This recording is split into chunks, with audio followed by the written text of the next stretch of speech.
중앙재난안전대책본부에 따르면 10일 정오 기준 정상화된 시스템 수는 217개, 복구율은 30.6%로 집계됐습니다. 국민생활과 밀접한 1등급 시스템 복구율은 70%를 넘어섰습니다. 복구된 1등급 시스템은 전체 40개 중 30개로 75%의 복구율을 기록했습니다.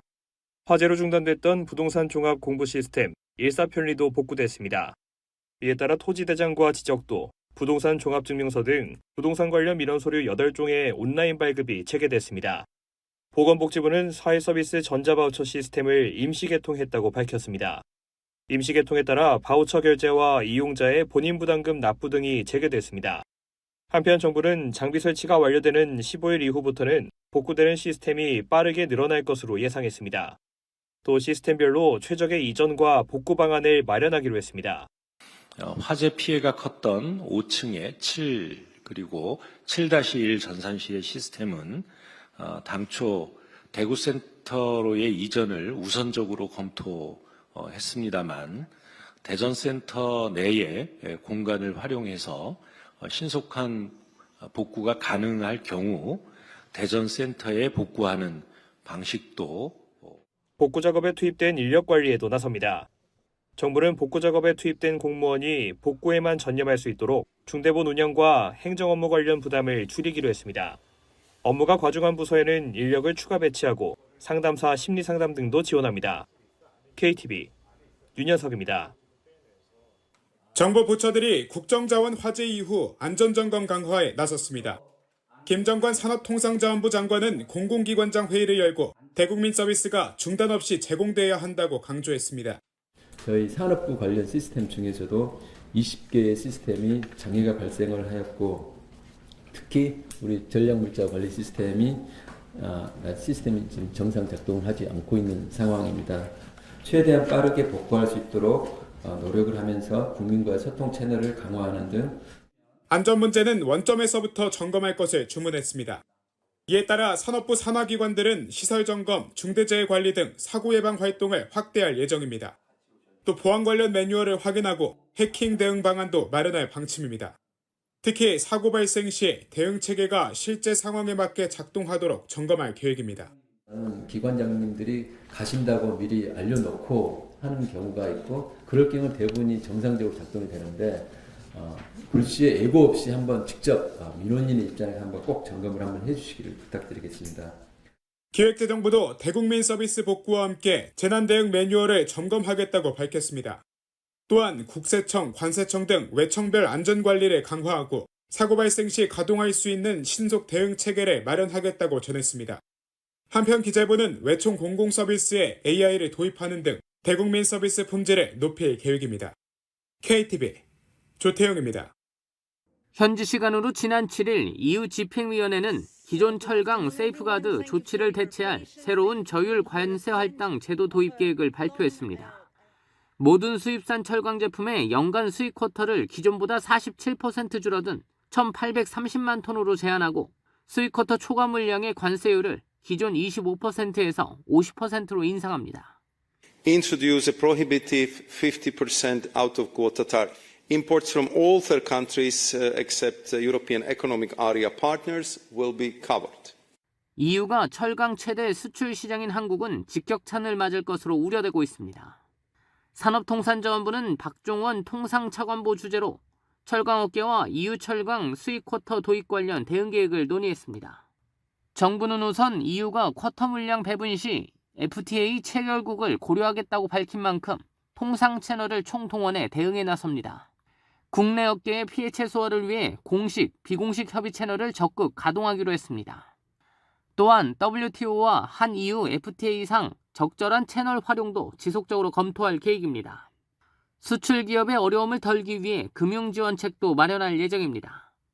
철강 수출 공급망 강화 보증 상품과 철강 비철금속 관련 기업 대상의 2차 보전 사업을 신설하기로 했습니다. 근본적인 산업 경쟁력 강화를 위해 철강산업 고도화 방안을 이달 중 관계부처 합동으로 수립해 발표하기로 했습니다. 대책에는 글로벌 공급 과잉에 대응한 품목별 지원책과 반덤핑 등 불공정 수입 대응 강화 방안이 담길 예정입니다. 또한 수소 환원제철 등 저탄소 고부가가치 전환 투자 지원 확대 방안과 철강 상하 공정 간 상생 협력 확대로 근본적인 산업체질 개선에 속도를 내기로 했습니다. 한편 회의에 참석한 철강업계 관계자들은 보호무역주의의 기조가 전 세계로 확산하는데 깊은 우려를 표하며 정부의 신속하고 강력한 대응을 요청했습니다. KTV 신국진입니다. 제10차 한미 외교차관 전략대화가 서울 외교부 청사에서 열렸습니다. 4년 3개월 만에 열린 이번 대화에는 박윤주 외교부 1차관과 앨리슨 후커 미국 국무부 정무차관이 참석했습니다. 양국 차관은 한미동맹의 현대화를 비롯해 조선, 핵심 광물 공급망 등 양국 경제협력 강화 방안과 한밀 3국 협력의 중요성 등을 논의했습니다. 특히 북한의 완전한 비핵화에 대한 공통의 의지를 포함해 북한이 불안정을 초래하는 행위에 대해 일치된 접근법을 유지할 것을 약속했습니다. 국토교통부가 지난 7월부터 약 5주에 걸쳐 전국의 대학가 원룸촌을 중심으로 인터넷 허위 매물 광고 조사에 나선 결과 위법 의심 광고 321건을 적발했습니다. 대상 지역은 총 10곳으로 서울의 경우 관악구 청룡동과 광진구 화양동, 서대문구 신촌동과 동작구 상도 제1동 등 청년층 거주 비율이 높고 원룸이 밀집한 6곳을 집중 조사했습니다. 대전은 유성구 온천 2동, 부산은 금정구 장전 제1동 등 2곳, 수원은 장안구 율천동 1곳입니다. 이번 조사는 네이버 부동산과 직방, 당근마켓, 유튜브와 블로그, 카페 등 주요 온라인 플랫폼에 올라온 매물 1,100여 건을 대상으로 이루어졌습니다. 그 결과 전체 위법 의심 사례 절반 이상이 가격과 면적 등을 실제와 다르게 표기하거나 이미 거래된 매물을 그대로 둔 부당 허위 표시 광고였습니다. 주요 사례로는 전용 면적을 실제보다 넓게 표시하거나 냉장고와 세탁기 등 실제로는 없는 가전제품을 옵션으로 포함해 광고한 경우가 많았습니다. 분명 사진에는 냉장고라든지 전자레인지, 책상 이런 옵션 같은 게 있었는데 가보니까 옵션은 없고 근데 이걸 보여주느냐라고 하니까 그 방은 계약이 끝났고 그래서 그런 비슷한 방을 보여주는 거다. 근저당이 있음에도 불구하고 융자금 없음으로 기재해 놓은 경우도 있었습니다. 이러한 허위 광고 외에도 주소와 관리비, 거래 금액 등 필수 기재 항목을 누락한 명시 의무 위반 광고가 48%에 달하는 것으로 나타났습니다. 국토부는 청년 임차인들이 실제 조건을 확인하지 못하고 계약 피해로 이어질 우려가 큰 만큼 관할 지자체에 적발된 의심 광고를 통보하고 행정 처분을 요청했다고 밝혔습니다. 아울러 주요 온라인 플랫폼과 SNS 광고에 대한 상시 모니터링으로 청년층의 주거불안 심리를 악용한 허위 광고를 엄정히 단속할 것이라고 강조했습니다. KTV 이리나입니다. 이제 30년 넘은 도심 주택에서도 외국인 관광객이 머물 수 있게 됩니다. 또 사업자의 외국어 서비스 평가 기준이 완화됩니다. 정부가 방한 관광 수요에 대응해 외국인 관광 도시 민박업 지침을 개정했습니다. 단순히 노후된 주택이라는 이유로 도시 민박업 등록이 불가능했던 분들이 새롭게 등록을 할 수 있게 되었다는 것이 가장 큰 기대 효과라고 할 수 있겠고요. 외국인 관광객이 계속 늘어나고 있는 상황에서 관광객들이 다양한 숙박 선택지를 갖게 됐다는 점에서도 의의가 있다고 하겠습니다. 이에 따라 노후주택도 안전성을 갖추면 외국인 관광 민박을 영업할 수 있게 됐습니다. 기존에는 사용 승인 후 30년이 넘은 노후주택은 외국인 민박업 등록이 불가했는데 지침이 개정되면서 해당 규정이 삭제됐습니다. 앞으로는 노후주택이어도 실질적으로 안전하다고 판단되면 숙박이 가능하도록 건축물 기준이 완화된 겁니다. 관할 지자체는 등록 대상 건축물이 건축물 대장상 위반 건축물로 표시되어 있는지 확인하고 건축물관리법상 안전성에 우려가 있는 경우 전문가 의견을 수렴해 주택 안전도를 판단하게 됩니다. 관광객 대상 외국어 서비스 평가 기준도 완화됐습니다. 기존에는 민박업자가 외국어를 유창하게 구사할 수 있는 경우 서비스가 원활하다고 판단됐습니다. 앞으로는 통번역 앱과 같은 보조 수단으로 시설 등을 충분히 안내할 수 있다면 원활한 것으로 평가됩니다. 관련해 정부는 관광 통역 안내사 합격 여부를 가르던 토익 760점 기준도 폐지했습니다. 외국어 서비스 평가 기준을 공급자가 아닌 수요자 중심으로 개선했다는 설명입니다. 한편 정부 추산에 따르면 지난해 한국을 찾은 외국인 관광객은 1,600여만 명으로 이들이 국내서 쓴 소비액은 약 33조 원입니다. 정부는 오는 2030년 관광객 3천만, 소비액 75조 원 달성을 목표로 하고 있습니다. KTV 최유경입니다. 최근 온라인을 통해 구매한 화장품이 가품으로 의심된다는 소비자 피해가 증가하고 있습니다. 온라인 가품 화장품 관련 소비자 상담은 지난 2022년 79건에서 이듬해 99건, 지난해 138건으로 늘었습니다. 올해의 경우 지난 8월까지 131건 접수됐습니다. 특히 온라인 쇼핑 플랫폼에서 구입했다는 응답이 70.7%를 차지해 가장 많았습니다. 품목별로는 향수가 절반 이상을 차지했습니다. 기초와 색조 화장품이 그 뒤를 이었습니다. 가품 화장품 관련 상담 사유는 정품이 아닌 것으로 의심되는 낮은 품질 등 품질 불만이 58.6%로 가장 많았습니다. 소비자원은 가품 화장품 구매로 인한 피해를 예방하기 위해서는 신뢰할 만한 판매처에서 화장품을 구입해야 한다고 당부했습니다. 소비자가 외형만 봐서는 정품 여부를 구별하기가 사실상 어렵습니다. 그래서 100% 정품 보장, 반짝 할인 등의 광고에 현혹되지 말고 반드시 브랜드의 공식 홈페이지나 인증된 공식 판매처에서 구입할 것을 당부드립니다. 또 화장품이 가품으로 의심될 경우 영수증과 상품 사진 등 거래 증빙 자료를 보관하고 지식재산침해 원스톱 신고 상담센터를 통해 가품을 신고할 수 있다고 설명했습니다. KTV 신경은입니다. So taking Tylenol is not good.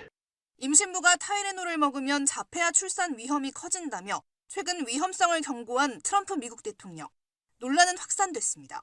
임신 중 해열 진통제로 타이레놀 복용은 괜찮은 것일까? 우리 정부는 기존에 알려진 대로 임신 중에 아세트아미노펜 성분의 해열 진통제 복용이 가능하다는 공식 입장을 즉각냈습니다. 현재 아세트아미노펜 성분이 포함된 의약품의 국내 허가 사항에는 임신 중 복용과 자폐증 사이 연관성에 대한 내용이 없어 기존 주의사항대로 복용이 가능하다고 했습니다. 다만 하루 복용량은 4,000mg을 넘기지 않아야 합니다. 4,000mg 이상 복용하게 되면 독성 물질도 많이 생기고 글루타치온도 다 쓰게 되어서 간독성을 유발할 수 있습니다. 심한 경우에는 간부전이나 혼수 상태를 유발할 수도 있기 때문에 꼭 정해진 용량 안에서 드셔야 됩니다. 식품의약품안전처는 임산부의 날을 맞아 이런 내용을 담은 임부의약품 적정 사용 정보집 개정판을 내고 임신 중 안전한 의약품 사용을 독려했습니다. 지침에 따르면 임신부가 감기 증상 중 콧물, 코막힘이 있을 때는 세트리진과 클로르페니라민을, 기침에는 덱스트로메토르판 성분의 의약품을 복용할 수 있습니다. 비스테로이드성 소염 진통제는 임신 20주에서 30주에는 최소량 최단기간만 사용하고 30주 이후에는 사용하지 않는 게 좋습니다. 변비 증상이 지속된다면 락툴로즈 또는 차전자피 성분 의약품을 먹을 수 있습니다. 일부 약물은 주의가 필요합니다. 여드름 치료제에 들어가는 이소트레티노인과 다이어트 보조제에 들어가는 토피라메이트 등의 성분은 태아의 기형을 일으킬 수 있어 복용을 중단해야 합니다.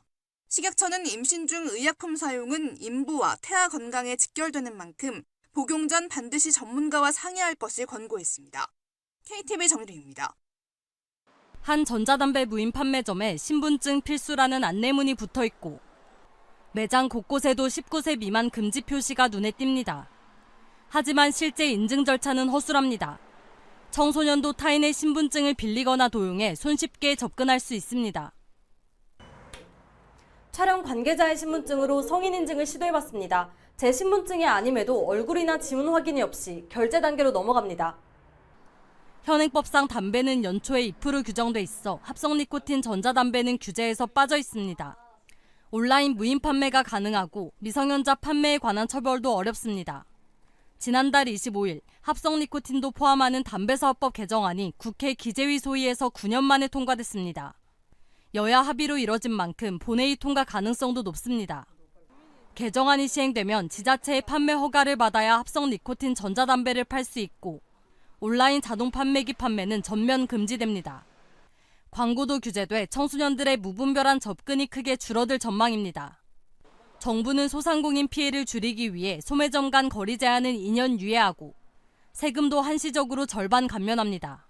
다만 유사 니코틴은 개정안에서 제외돼 사각지대가 남아있다는 지적도 나옵니다. 유사 니코틴 써. 왜 합성 니코틴 세금 내면서 쓸 거야? 여전히 세금 안 내고 쓸 수 있는 사각지대의 제품이 있는데 왜 그렇게 할 거야? 라고 하면서 또 유사 니코틴이라는 분야로 넘어갈 수도 있어요. 담배사업법 개정안은 법제사법위원회 심사와 본회의 상정을 앞두고 있습니다. KTV 강재입니다. 단풍이 시작되는 10월, 전국의 산들이 가을빛으로 물드는 시기입니다. 하지만 이 시기엔 등산사고도 급증합니다. 최근 3년간 발생한 등산사고는 모두 2만 5천여 건, 이 가운데 10월이 3,400여 건으로 가장 많았습니다. 이로 인한 인명피해도 1,370명에 달했습니다. 사고 원인별로는 실족이 전체의 32%로 가장 많았고, 조난과 지병 등으로 인한 신체 질환이 뒤를 이었습니다. 행정안전부는 단풍철 안전산행을 위해 기본 수칙 준수를 강조했습니다. 산행 전에는 날씨와 등산 코스, 대피소 위치를 미리 확인하고 무리한 산행은 피해야 합니다. 혼자보다는 일행과 함께 산행하는 것이 안전하고 출입이 통제된 구역에는 절대 들어가지 않아야 합니다. 산을 올라가기 전에는 스트레칭이라든지 준비 운동이 필요하고 중요한 거는 자기 신체나 자기의 몸에 맞는 자기 능력에 따라 등산 코스를 선택해야 됩니다. 길을 잃었을 경우에는 아는 지점까지 되돌아가고 산악 위치 표시판이나 국가 지점번호를 활용해 신속히 구조를 요청해야 합니다. 가을철에는 해가 빨리 져 조난 위험이 높은 만큼 산행은 아침 일찍 시작해 일몰 한두 시간 전에 마치는 것이 좋습니다. KTV 최다입니다. 이재명 대통령이 지역 상권 활성화와 소비 쿠폰에 대한 국민 의견을 경청하는 간담회를 개최합니다. 이 대통령은 SNS를 통해 오는 14일 오후 2시 디지털 토크 라이브를 열고 현장의 목소리를 들려줄 국민 패널을 모시겠다고 밝혔습니다. 참여 대상자는 소상공인과 자영업자, 소비 쿠폰을 사용한 경험이 있는 국민으로 11일 저녁 6시까지 네이버 폼을 통해 신청할 수 있습니다.